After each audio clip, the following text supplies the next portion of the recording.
तमाम खबरें दिखाएंगे आपको। देश दुनिया की राजनीति की, खेल की, क्राइम और अपराध की सभी छोटी बड़ी खबरें। मां के दरबार में पूर्व विधायक ने टेका माथा, गोविंदगढ़ की खुशहाली की मांगी मन्नत। पूर्व विधायक व मंत्री राजेंद्र मिश्र चैत नवरात्रि के प्रथम दिन खंदो मां कालिका के दरबार में पहुंचे और विधि विधान से माता की पूजा अर्चना की। इसके बाद मंदिर परिसर की व्यवस्थाओं का जायजा लिया। इस दौरान काफ़ी संख्या में लोग एकत्रित हुए, जिनकी समस्याएं भी पूर्व विधायक राजेंद्र मिश्र ने सुनी। इस दौरान श्री मिश्र ने कहा कि समय के हिसाब से आज भी गोविंदगढ़ विकास से दूर है। जिस तरह से गोविंदगढ़ का विकास होना चाहिए वैसा नहीं हुआ। श्री मिश्र को गोविंदगढ़ तालाब और अघोषित बिजली की कटौती के बारे में भी स्थानीय लोगों ने बताया।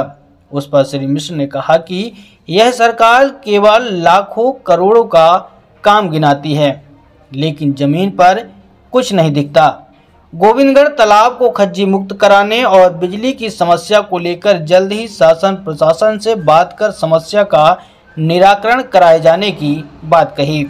इस दौरान पूर्व पार्षद माधव साकेत, वीरेंद्र अग्निहोत्री, सुनील शुक्ला, विमल यादव, सुखसागर प्रसाद, रमेश साकेत, रहीश यादव, दिनेश सिंह, रामलाल आदिवासी, राजेंद्र यादव, कुंज बिहारी मिश्र, रामदयाल यादव सहित आदि लोग मौजूद रहे। तो घर में मैं था, मेरे मन में भाव जागृत हुआ, माता रानी ने बुला लिया। ये पूरा अंचल विंध्य के नाम पर जाना जाता है और माता विंध्यवासिनी और सादा माँ के नाम से जाना जाता है और उन्हीं के आंचल में हम सब लोग निवास करते हैं। इस अंचल का नाम तो वैसे ही खंदो देवी जी के नाम पर लिया जाता है। गोविंदगढ़ हमारे इस जिले भर के लिए एक दार्शनिक स्थान राजा रजवाड़ों के ज़माने से था, लेकिन माता जी का अपना एक प्रमुख केंद्र बिंदु इस अंचल में रहा है। और जैसा मैंने कहा कि हमारा परम सौभाग्य है कि आज यहाँ पर आने का, माता रानी के दर्शन करने का सुअवसर प्राप्त हुआ है। निश्चित रूप से मैं ये मानता हूँ कि आने वाले समय में, आने वाले इस वर्ष में हमारे इस अंचल के तमाम जितने लोग जो निवास करते हैं वो धन धान्य से और अपने जीवन में कठिनाइयों से जूझते हुए भी बड़ी ताकत के साथ में इस वर्ष को गुजारेंगे। ऐसी माता रानी से प्रार्थना कृपा उनकी होगी और यही मनोदशा भाव हम सबका भी है। लेकिन एक मन की टीस है, एक पीड़ा है, वो माँ के आंगन में कह रहा हूँ, हो सकता वो भी सुन रही हो।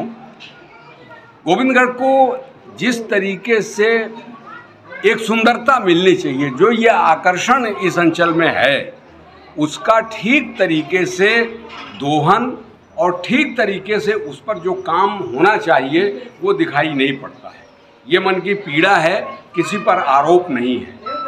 और माता रानी से बड़ा कौन है, वो ये आशीर्वाद दे कि आने वाले समय में इस अंचल का जो जैसा विकास होना चाहिए उस विकास के दिशा में ये अंचल बढ़ कर के जाए, ये माता रानी से मैं प्रार्थना कर रहा हूँ। और गोविंदगढ़ की जनता अपने आप में समृद्ध है, अपने आप में शीलवान है, गुणवान है, अपने आप में काम करने का उनका पूर्व जन्म से, पूर्व जमाने से ही यहाँ की स्थिति अन्य जगह से भिन्न रही है, उसका अनुपालन हो।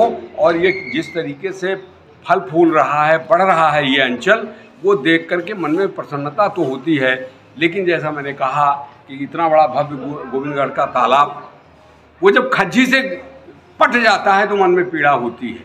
बहुत सारे साथियों ने, विजय भाई ने, माधव भाई वगैरह ने कितना उसको सजाने का, संवारने का काम करते रहे बेचारे, लेकिन चीज़ें अपने जगह उस रूप में, जिस रूप में गोविंदगढ़ को हम सब देखना चाहते हैं, उसका अवसर नहीं मिला है। इसकी पीड़ा मन में है और उनके चरणों में, मैंने जैसा कहा, किसी पर आरोप नहीं, उनके चरणों में ये इसलिए पहुंचा रहा हूं कि कर्ता धर्ता वही है, जगत की मालिक हैं।